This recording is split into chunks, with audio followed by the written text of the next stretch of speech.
আচ্ছা, আসসালামু আলাইকুম। তাহলে আমরা শুরু করি। আজকে আমাদের আলোচনার বিষয় হলো আলোক নিরপেক্ষ পর্যায়। এটা কিন্তু পরীক্ষা খুব আসে। এটা আমরা ক্লাসে যেন হয়ে যায়। হ্যাঁ, তোমরা যেন সিকিউ আকারে। হ্যাঁ, সিকিউ আকারে। বোর্ড পরীক্ষায় C3 চক্রটা সবথেকে বেশি আসে। C4টা কম আসে। হ্যাঁ, তো এই C3 চক্রটা কার মধ্যে ঘটে এটা প্রথমে জানতে হবে। C3 চক্রটা কার মধ্যে ঘটে একটু বলো তো, কেউ একজন। C3 চক্রটা কার মধ্যে ঘটে? থাইলোবাইটের মধ্যে আলোক বিক্রিয়া ঘটে, তাই না? অচক্রীয় বা চক্রীয় ঘটে। আর C3 চক্রটা কার মধ্যে ঘটে? এই বিক্রিয়াগুলো কোথায় ঘটে? C3 অনুমান করে বলো তো, কার মধ্যে? মানে কোষের কোন জায়গায় ঘটে? ক্লোরোপ্লাস্ট স্ট্রোমাতে।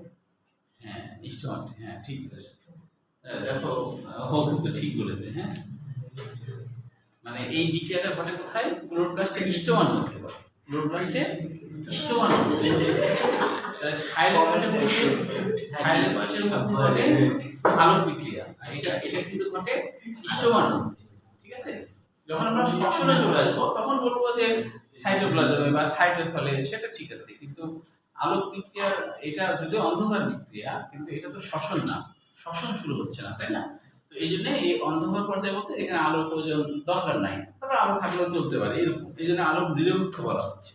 তাহলে C3 চক্র নামকরণ ভাবি। হ্যাঁ, আলোর কোনো দরকার নাই। তাহলে এখানে C3 চক্র বলার কারণ কি? কারণ হলো শর্করা তৈরির শুরুতে প্রথম স্থায়ী পদার্থ হয় 3 কার্বন বিশিষ্ট এবং এটা চক্র আকারে ঘুরতেই থাকে, হতেই থাকে। এই জন্য এর নাম C3 চক্র। তো আমরা এটা দেখবো স্টোমার মধ্যে ঘটে। তাহলে পরীক্ষায় যদি ছবি দিয়ে দেয়, একটা ছবি দিল এরকম যে উদ্দীপক হিসাবে, হ্যাঁ, স্টোমার ছবি দিল।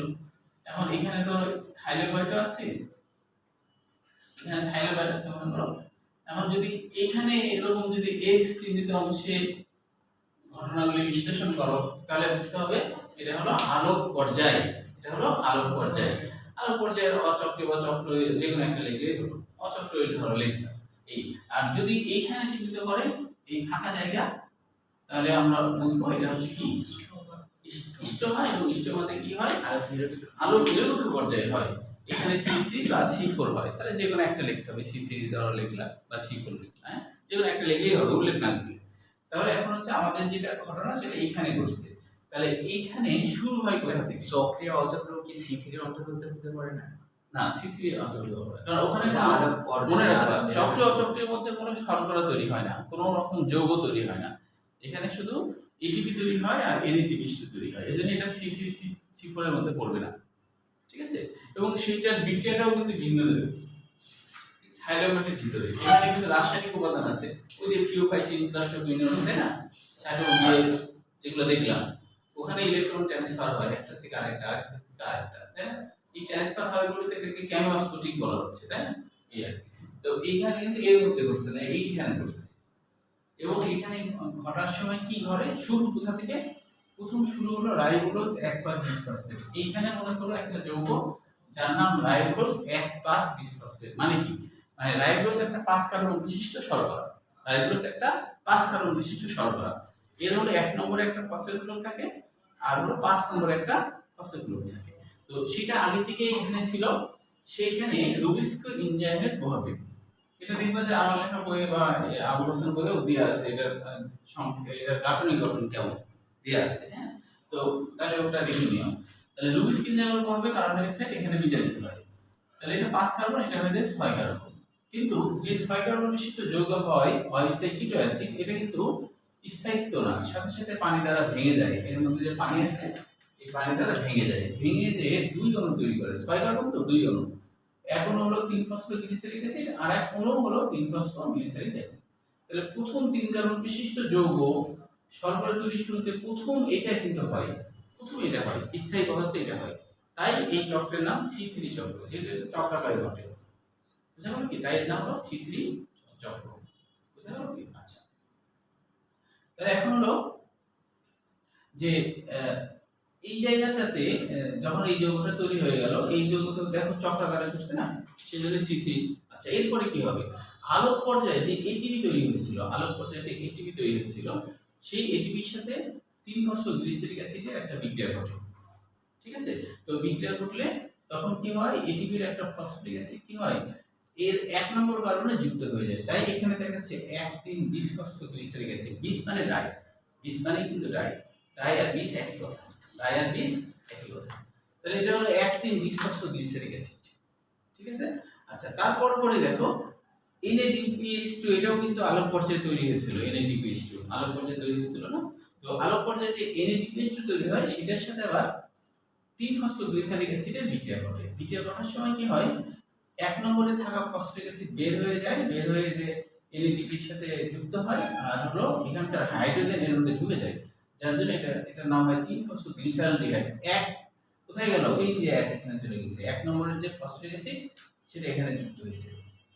তো এই কারণে এর নাম 3-ফসফোগ্লিসালডিহাইড। এটুকু পর্যন্ত বুঝতে পারছো কিনা আগে বলো। শেষে একটু আসতে পারবে। শেষেরটা হলো যে এই যে এখানে NADH2 আছে এটার সাথে এটার বিক্রিয়া ঘটে।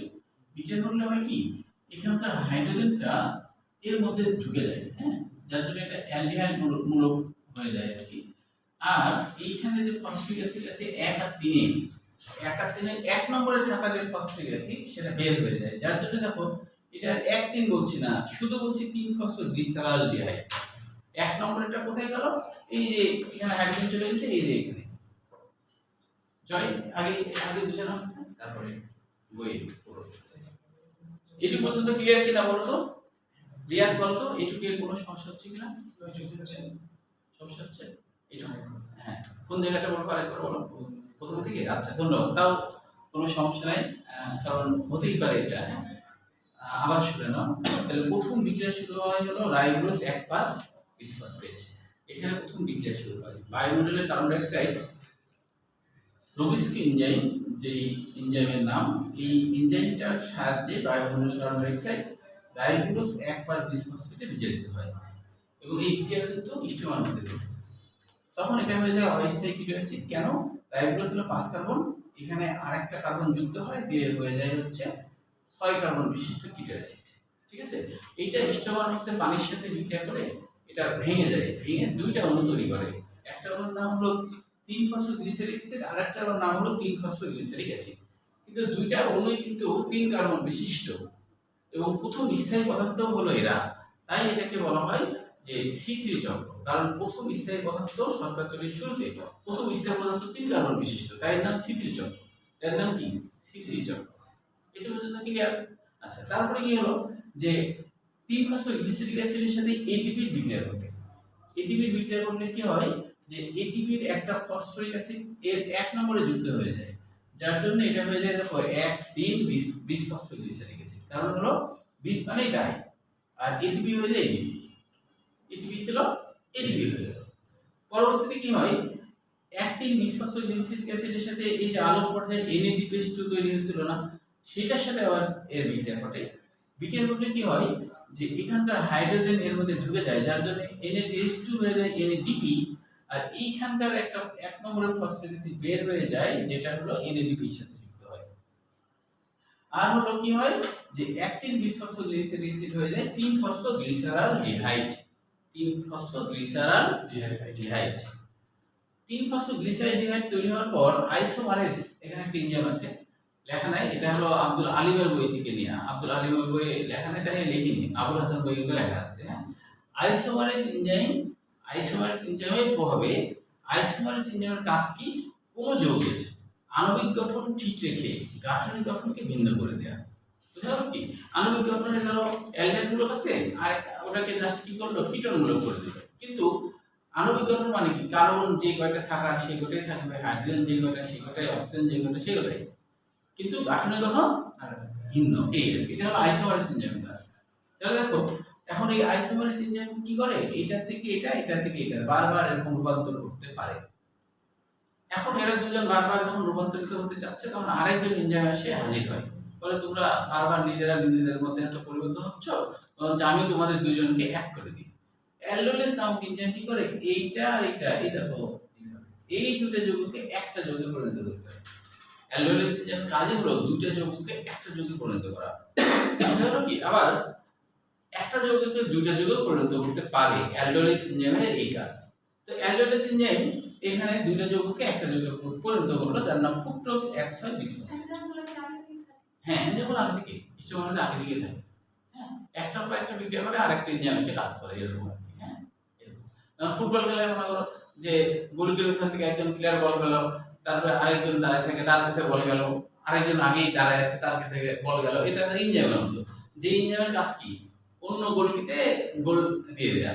মানুষ ফুটবলাররা করে তো কাজ, তাই না? এরকম আর কি আগে দিকে থাকে। আচ্ছা এখন ফ্রুক্টোজ 120 ফসফেট যখন হয় তখন ফসফেটেজ এনজাইমের প্রভাবে এটা ফ্রুক্টোজ 6 ফসফেটে পরিণত হয়, তারপর এটা গ্লুকোজ এক পর্যায়ে শর্করা তৈরি করে। আচ্ছা এরপরে কি হয় 3 ফসফোগ্লিসালডিহাইড আছে যেটা, আর হচ্ছে এই যে এখানে 3 ফসফোগ্লিসালডিহাইড আর এটা ফ্রুক্টোজ 120 ফসফেট। হ্যাঁ তো এইটার সাথে এই ফ্রুক্টোজ 120 ফসফেটের বিক্রিয়া করে। তো ফ্রুক্টোজ 5 ফসফেট যেটা সেটা 6 কার্বন, আর 3 ফসফোগ্লিসালডিহাইড হলো 3 কার্বন, তাহলে এইভাবে এক জায়গায় হলে কিন্তু 9 কার্বন হয়। ঠিক আছে?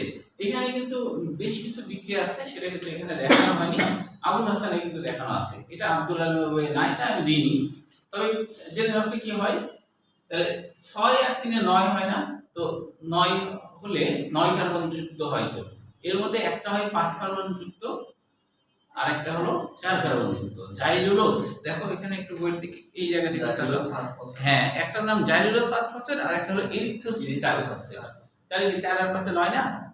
9 4 আর 5 এ 9। সেইটা এখানে না থাকে, সরাসরি রাইবোলোজ 5 ফসফেট দিয়েছে ডট ডট দিয়ে।